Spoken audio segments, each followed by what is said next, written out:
There's a land that I heard of once in a lullaby. What I did right there, okay? The very beginning, I did hope. I was like, oh, this is gonna be amazing. I thought about self-assurance. We're all gonna get there. Everyone's together. And then I made it real for me and I thought, okay, maybe it's not attainable. Maybe I'm not there right now. Where am I right now? And all of a sudden I got softer, just naturally, right? There's a land that I heard of once in a lullaby. And now, when I go to the second phrase, because I just pulled it back, I'm going to push it forward. Somewhere over the rainbow, skies are blue, and the dreams that you dare to dream really do come true. And right there, right, because you saw me make it real, and you saw me think, I don't know if it's gonna get there. Then when I go out again and I go, okay, no. This is real, we can get there, we're all gonna do it. It all of a sudden feels even stronger, right? Whereas if I was selling hope the entire time, that would have given you no levels. It would have given you no dynamics, would have given you not much, and you probably would have tuned out halfway, right? So Mario. Yeah, why don't you do something? Kenton and every time I love singing this song. Almost every single live show I do, I sing this song, and I think desire is exactly what I think of every time I sing this. It's longing for something more. Dorothy, if you've ever seen the movie, she was like, I want to get out of this podunk little town. I don't want to sit in sepia for the rest of my life, you know? So, and that's what I think about. And so, I have to sing higher than Kenton because I do that. Someday I'll wish upon a star and wake up where the clouds are far behind me, where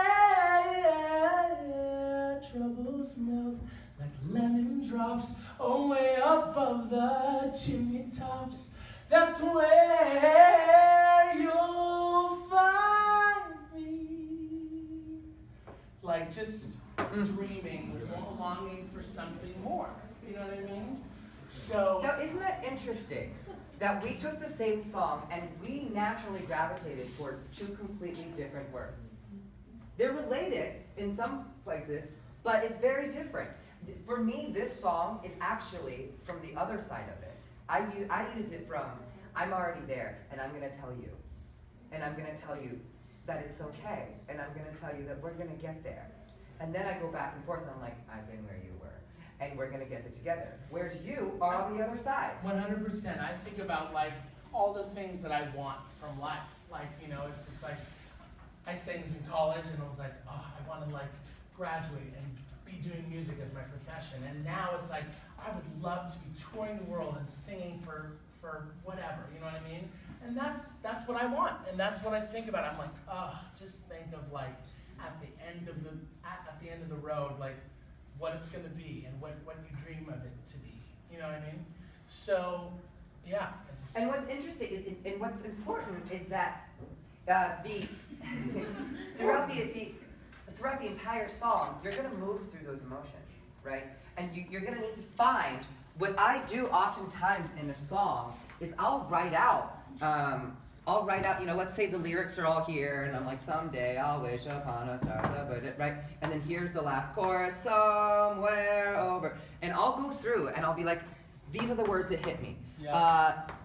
Someday I'll wish upon a star to wake up the clouds are far behind me. Great.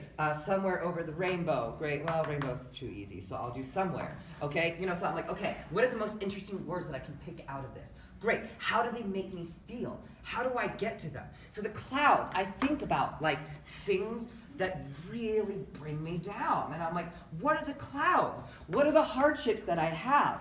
Right? And that's what makes it real for me. And then I go back and I think, okay, if I'm going to do somewhere over the rainbow, then maybe I'll think of somewhere.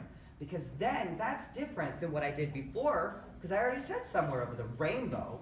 right? So I'm like, okay, somewhere over the rainbow. Then I think of, what is the future? Then sometimes I think of uncertainty, and I think of, I don't know about the future.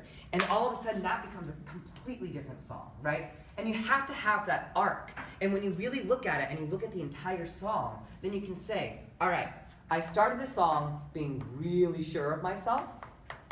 That's kind of different than most other people, right? Then I get to the middle and I'm like, I'm unsure. Great. Then I get to the end and I'm like, I may be unsure, but I choose to believe. That's hope. And that's what I'm selling. There. And that is where you're going to get people. Because once they get to the end of the song, they're with you on that journey, right? And then when I think about that, then I think about, who is this person that I'm talking to? And sometimes I make it a real person. I will have a person there and I'm singing to them. And I'm thinking, okay, well, they're going to walk away if I don't sell this enough. If I don't sell this enough to them, and I don't have them believing in hope, then they're not going to believe in hope, and they're just going to be sad. So now it's my job to help them, right? And then all of a sudden that becomes a different song. So many different things you can do on top of that. Yeah.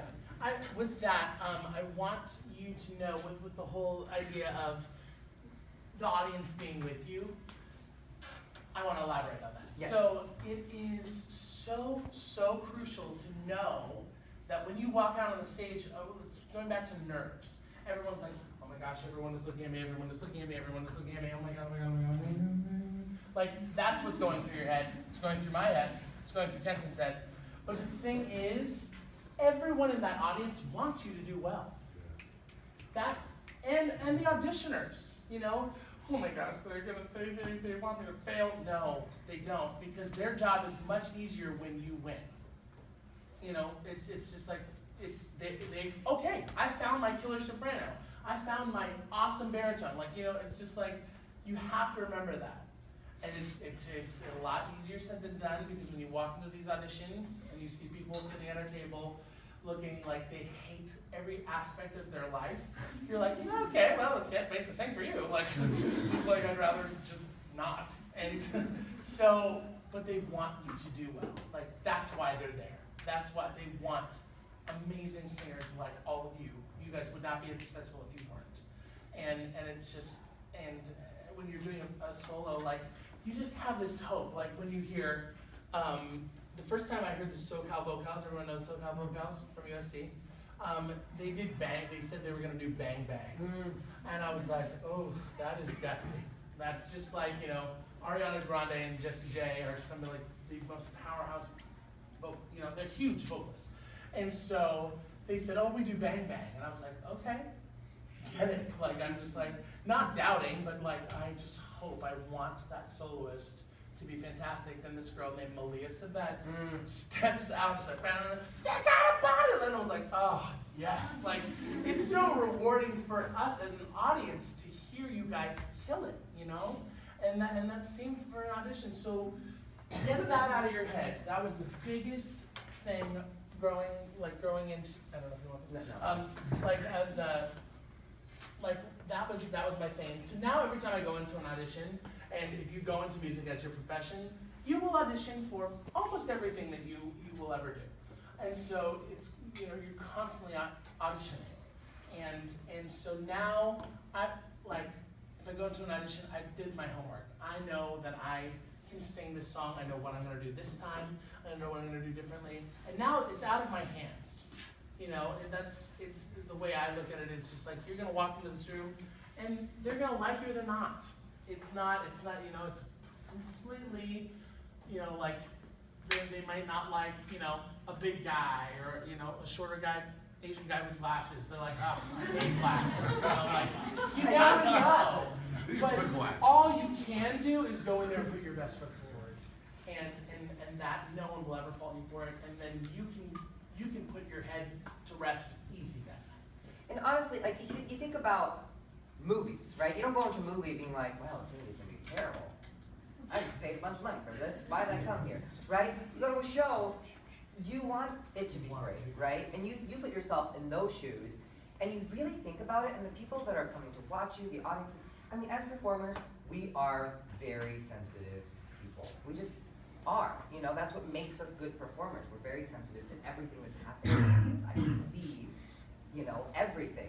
Not to call out people, but you know, you're twiddling with your drink right there, and somebody was picking their nails earlier. Like, you're seeing that, right? And like, I could get very sensitive to it, and I could be like, I must be doing really poorly. They're not even listening. It's fine. Or you could realize that it's not about you, right? She really is trying to get something out of her drink. Like, that's just what's happening. You know what I mean? Like, living her life. She's living her life. You do you. You do the best you can. And people are not going to remember.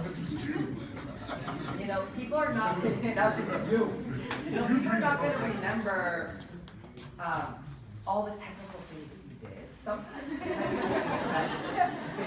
Sometimes they might be really impressed by certain things that you do. But the best thing you can do is to change the way people feel. And that's what you're going to remember, right? The best singers, at least for me, I don't know about you guys, but the best singers for me are not always the most technical. You know, it's like I listen to a singer and I'm just like, I feel like I can see a whole world from what you're singing. I feel like I understand you, even though I know nothing about you, right? And that is the power. That's the power of music, that's the power we have as performers, and that's why we're in it. Yep. Yeah. I just said I could not agree more. Then look at different artists. Have you ever heard of an artist named Bjork? Oh. Yes. She is one of the weirdest human beings I've ever seen in my entire life, but she owns it, and she's like, oh, like she does weird things. But look at her following. She makes people feel things. Celine Dion is my go-to She can stand on. I like to call them park and bark singers because they stand on a stage and they're not moving and they rip your heart out. Like they fill you with joy, or they do whatever they can do with the power of their voice. And everyone in this room has that capability. You just have to find yours. You know what I mean? And just taking that time to be like, okay, maybe I'm not a belter. Maybe I am a belter. Maybe I'm a runner. Maybe I'm a whatever. But just, and it takes a while. It does It takes a while, and it changes. It constantly changes. I mean, I think you're a pretty good runner now. You know, like it changes as you change, as your body changes, as your life changes, and it takes you really experimenting with that. Don't be afraid to fail. Don't be afraid of doing something really stupid. You know, maybe I just did this song and it was like way too hammy. Why did I do that? But I just really wanted to be happy and excited, and I'm gonna really try it. And now I'm like skipping around on stage. Why did I do that? That's not me. But I don't know that unless I try. You know, I don't know how subtle to make things. But, you know, I didn't realize that I have, you know, a really mean face if I don't remember to smile. You know, like things like that. Like you don't know that until you really try. Before we end, because we only have a few minutes left, are there any other questions that we can? Yes. This is kind of a personal thing that I've experienced. How do you handle rejection when it comes to someone critiquing something you don't like about something that you can't change, but they want you to get better anyways? I was at an audition. It was for solo ensemble, and I sang a I sang a Broadway piece, and she said that my voice wasn't fit for the venue, and that I should sing more pop music, and that I should sing more rock and more modern blues and stuff. And I couldn't control that it was solo ensemble, but I could control how I sang it. So I guess. Well, I think you always have to take those kind of things with a grain of salt. Oftentimes, those type of comments where it's like, your voice is not fit for the venue, is very personal on their own level. I mean, they're seeing you, they don't know you. They're seeing you directly through their lens, and maybe in their mind, they have a completely different person as to who they want in that role, in that voice, at that time, right? Maybe your voice is right for the venue in a completely different setting. But then oftentimes, there's also things that are just out of your control. And you have to let that go, and you know, well, tough luck. That wasn't the right venue. I will find the right venue. I should find better venues. Maybe that wasn't the goal. I will, you know, like, I will never be like the lead in a Broadway musical. Like, I know that for certain. Like, I don't have the type of voice for that. That's fine. It's not my venue, you know? I will never have a Justin Bieber type of band, you know? That's fine. I can't dance. It's totally cool, you know? Like, but knowing that limitation and knowing, it's so important to know your limitations and it's so important to know your strengths. And maybe what whoever said that to you, you know, was actually trying to help you recognize your strengths. Don't focus on those weaknesses. Okay, if it's something you can change, if you can work on your classical voice, please, by all means, work on that. If that's really what you want to do. But maybe you don't want to be doing classical. So like, if you want to do poppy stuff, do poppy stuff, right? Who cares if you can't sing classical? Then really work on that. Work, you know, do the classical voice to kind of strengthen your technique, but then like if your voice is really suited towards pop, then focus on that and focus on what you're good at and get better at that so that you become a master at that and stop worrying about the things that you aren't good at because, well, you know, if you can't change that about yourself, you know, I'll never grow anymore, so like, who cares? I want to piggyback off of that. I think we get trapped because I grew up in a small suburb of the Bay Area, and all we had as an outlet is choir, community theater, and solo and ensemble. So then we feel like that's our world, and it's. I just want you to know it's so not. And there's so I feel that because I'm like every time I would go to a solo and ensemble thing, they're like, "Sorry, sir, this isn't a pop concert," and I'm like, "Well, F, like all of the curse words wanted to come out. And it's kind of personal in high school, so I will not say them. But it's just, it feels like it's so daunting, and I just want you to know that after, like, this year, I'm 10 years out of high school, and it's like, wow. But it is unbelievable how much you can grow from something like that. Now, maybe solo and ensemble, you know, in Wisconsin is not your thing, but when they come to see you at Carnegie Hall, you can wave at them. Yeah. Hey, Yeah. hey, remember when solo and ensemble wasn't my thing? I found the right thing. I talk really well. And do that. Yes, exactly. When Ben Barron's walking out with his grandma, he's like, And then, It's like, yeah, I mean, there's a really big, Ben used to play French horn, and he switched to arranging for acapella because he was like, well, I'm better at that, you know, and that's kind of what made him really great at what he does. And one of the things that I heard, I forget who it was, I think it's like Billy Porter, I think is his name. He's made this speech that just wowed me. You know, the people who are successful in this industry, because there's not a lot of work, there really isn't, are the people who create work. So if you can't find the right ensemble for you, make one, do something. Just always be doing something. And maybe it doesn't seem like it's a lot, but it'll become something. Because everything you do will lead to something.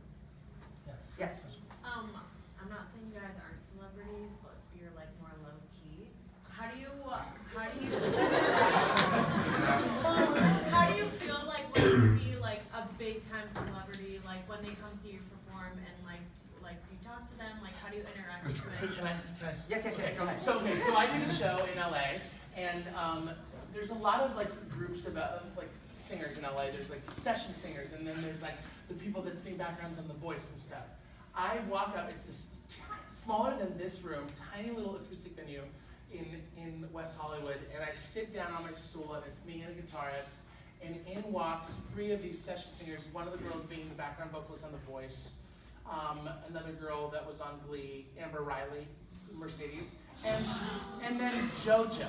Oh. JoJo, like, I want you to sit, JoJo, yeah, sit in the front row of my gig. And I'm like, oh my God.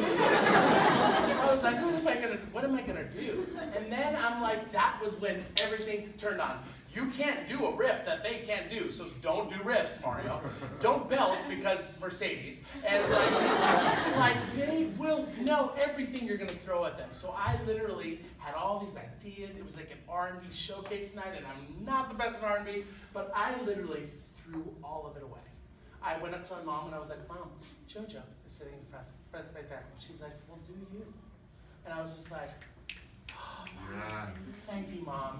And so I went up there and I led with hey, my name's Mario Jose. Tonight's R&B night. I'm gonna sing some of my favorite R&B songs, and we're just gonna have fun. And that's what I did. Like, as I'm singing, I'm trying not to focus on the incredible talent that is JoJo that's right in front of my face. And I just sang. And I was like, you know what, I'm gonna do this. I'm gonna focus on tone and note choices and different things that I think that I can do well, but that they'll appreciate. And then the thing, like, I always try to say, like, okay, if you guys are on social media, like, because absolutely, I'm working toward the artist route. If you want to follow me, all of them grab their phones, and they're like, and I was like, hey, it's Mario Jose, and they're like, and they all followed me like, right then.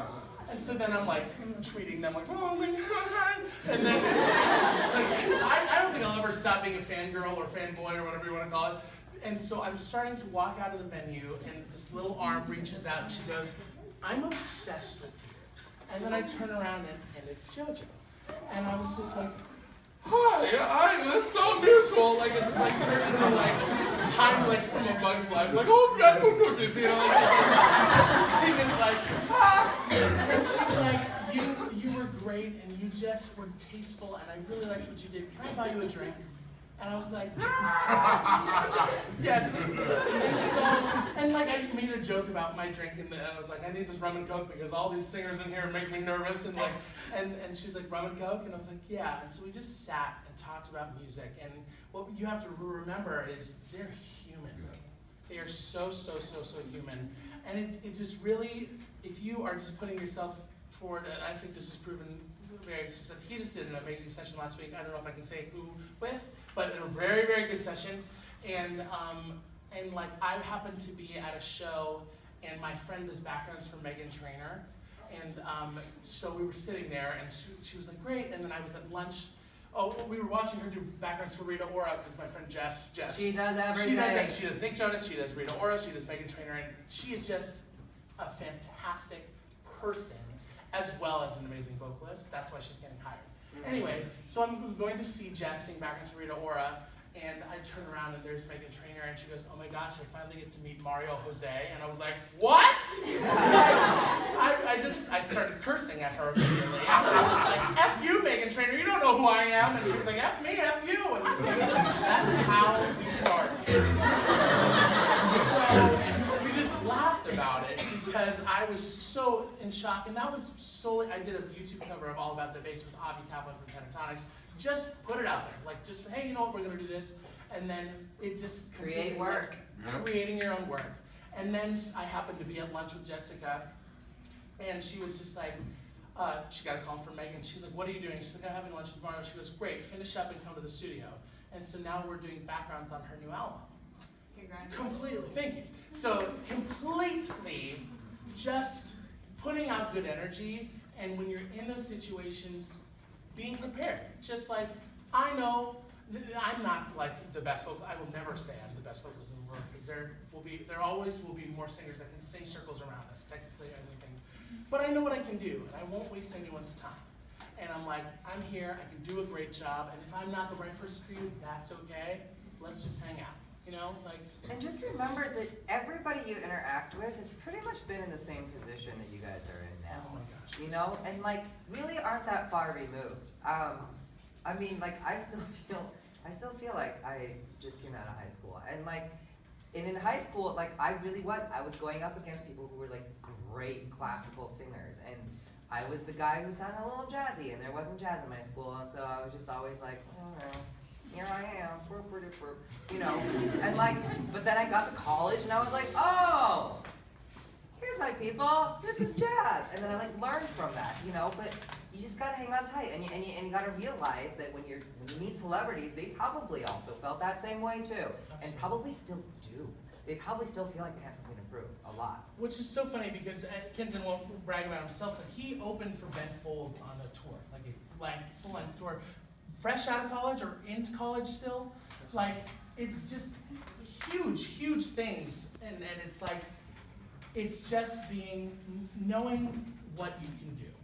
And like tying that back into knowing your limits and knowing yourself as a vocalist, like don't kid yourself, because all we want, we're not paying to see Ariana Grande Jr. or, you know, Jason Derulo mini me. Like we want you. Like that's what the world wants. They want someone new, they want someone fresh. And like there's so many fresh, incredible artists in this room that you just have to find that within yourself. And everything's gonna fall into place after that. Is that one last question, maybe? Yeah. And we gotta go. Yeah. Like you said that your mom was really like supportive of you, and I feel like my mom is the same for me, and she actually sent me this text today, and it was just a song and thing, and I read it and give feedback on it. Sure. Sure. Okay. So she was like, believe it or not, all these lessons are ones making you stronger in life. Not everyone will like you or like your voice. People will be jealous. People will try to bring you down or change you to put themselves at a better advantage. You'll have rejection and you just need to roll with it. Consider the source and move on, especially if you want to be a musician. You'll have a lot of rejection, unfortunately. You just have to keep moving forward and not let it bring you down. Yes. Thank Thank you, you, Mom. Oh, I would have been a freaking puddle. I would have been like, it could. Honestly, most of being a musician or performer or whatever, an artist, is dealing with rejection. You get rejected a lot, and you just kind of have to, you know, brush it off. Next venue, see you kind of go. Well, and that's another thing. Like Kenton and I, we create our own shows. We'll do acoustic shows. We'll do shows with bands, and we write original music. We do covers and things. But we have finally found our way of doing the show. Like for a while, I did backgrounds for Kenton, and I've never worked with an artist like Kenton Chet. Like he just has this unique dynamic, and I caught myself so many times when I was singing backgrounds for him, closing my eyes and just going to a place. And it's I've sung backgrounds for 900 people in LA, and Kenton is one of my favorite people that I've ever sang for, because his music isn't bop, bop, 4 on 4. I mean, he has a couple pop songs, but I mean, it's just like, he leads that brigade. He leads that emotional ship that we're all on with him. And that's the thing that I will 100% back a vocalist and an artist like Kenton. And people like Labyrinth, and people like, I mean, just Stevie Wonder. Like, I mean, he's my biggest musical idol, and he has one of the biggest handicaps working against him. However, he can sell out arenas for 45 years, 50 years, like he's been doing this. So we just, you know, there's no excuse. There's so many things. There's gonna be people that are trying to bring you down and do things, and it's just like, okay, I may not be right for this, but I know I'm right to put my music out in the world. Yeah. Thank you guys so much. Yes. Thank you.